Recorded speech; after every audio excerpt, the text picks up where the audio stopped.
The Transtheoretical model, sometimes referred to as the stages of change, is a model created to understand and motivate individuals to change addictive behaviors. It consists of 4 key constructs: stages of change, processes of change, decisional balance, and self-efficacy. The stages of change are pre-contemplation, contemplation, preparation, action, and maintenance. The processes of change are 10 techniques that are used to help individuals process through the stages. Decisional balance is the weighing of pros and cons in the Transtheoretical model, and self-efficacy is the individual's belief that they can change their behavior. One of the best ways to understand the model is to apply it to an example of an individual progressing through the stages. This is Billy. He often eats fast food to save time in his busy schedule. He is in the stage of pre-contemplation, meaning he has not thought about the effects of eating fast food for many of his meals. To progress to the next stage, the first process of change, conscious raising, is applied. He may have heard about the movie Super Size Me and found out the fast food diet is very unhealthy.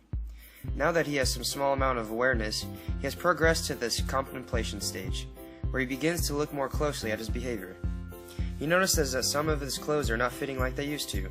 The process of change that might affect him now is dramatic relief, where he begins to have anxiety due to his unhealthy behavior. He may also see others who have lost a lot of weight and be encouraged to do the same. But at this point he sees the pros and cons as about equal and is not really ready to change his behavior until he goes through another process known as self-evaluation, where he realizes that being healthy is something he really wants, and the decisional balance begins to shift towards the pros of losing weight outweighing the cons of it being difficult. Environment reevaluation is when the individual realizes how their unhealthy behavior affects others. Billy realized that he wasn't able to keep up with his coworkers anymore when they would go play basketball. This leads him into preparation stages of change, processes of change, decisional balance, and self-efficacy.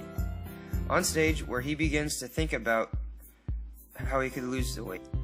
His self-efficacy begins to increase as he goes through the next processes of change, social and self-liberation.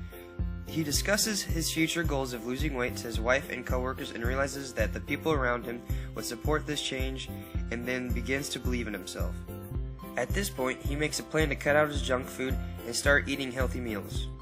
Helping relationships are another process that affects him when his wife offers to start packing his lunches for him. Once he begins eating his packed lunches and a healthier breakfast, he is in the action stage.